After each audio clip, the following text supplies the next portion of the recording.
Shalom Bapak Ibu Saudara yang terkasih dalam Tuhan Yesus. Selamat memasuki masa raya Paskah.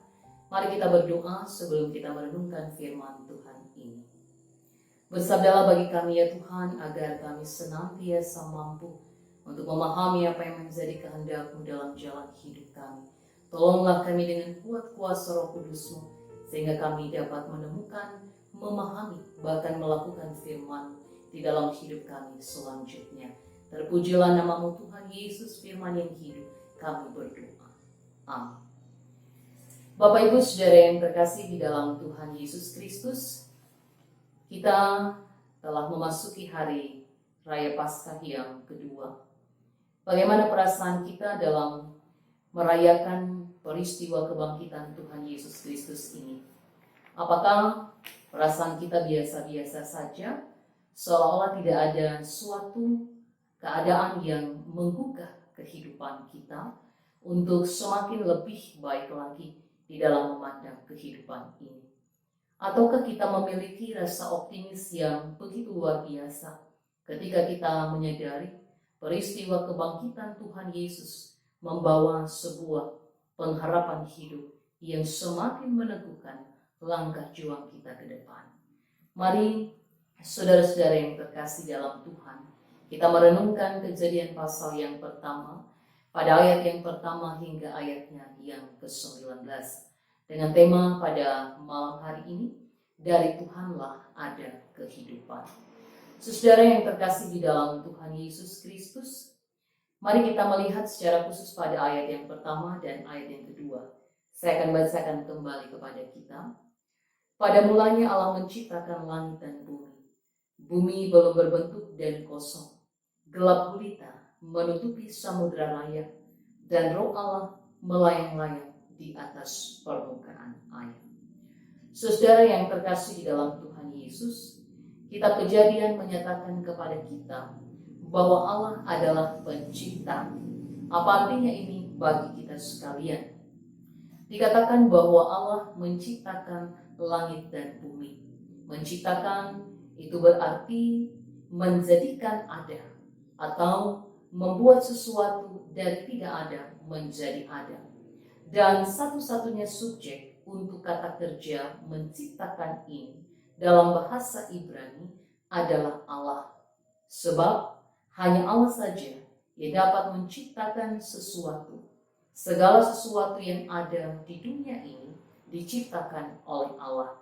Bahkan situasi bumi sebelum penciptaan itu terjadi digambarkan sebagai tohu wabohu, atau keadaan yang hampa, keadaan yang kosong, keadaan yang gelap, bahkan tidak punya bentuk. Dan untuk mewujudkan karya Allah bagi dunia ini, Allah bertindak mentransformasi keadaan yang belum berbentuk dan masih kacau balau ini kepada sebuah penataan yang menjadi lebih baik dan teratur. Hal yang mengagumkan tentang bagaimana cara Allah menciptakan dari yang tidak ada menjadi ada, yaitu melalui firman. Atas setiap karya ciptaannya yang kita temukan dari rangkaian penciptaan hari yang pertama hingga hari yang ke-6. Kita bisa melihat urutan-urutan yang ada, dan kita menemukan bagaimana teks ini menyampaikan berfirmanlah Allah. Namun ketika segala sesuatu ini diawali dengan firman Allah, apa yang menjadi hasil melalui karya ciptaan ini dan apa yang diciptakan oleh Allah ini dipandang sebagai sesuatu yang baik. Saudara-saudara yang terkasih di dalam Tuhan Yesus Kristus, apa yang kemudian dapat kita refleksikan dari firman ini? Sebagai pencipta, itu berarti Allah berkuasa atas ciptaannya, dan itu juga berarti menegaskan bahwa ciptaan Allah bergantung sepenuhnya, bergantung mutlak kepada Sang Pencipta, yaitu Allah sendiri.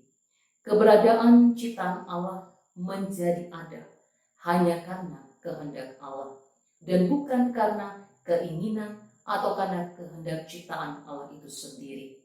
Sehingga kita harus menyadari bahwa kekuasaan Allah itu mutlak dalam kehidupan kita sebagai ciptaannya.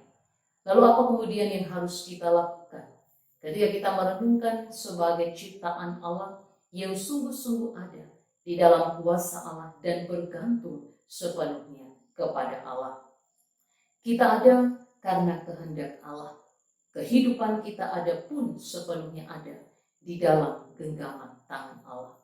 Maka baiklah kita hidup sebagai anak-anak Allah yang betul-betul mau belajar untuk mengasihi Allah.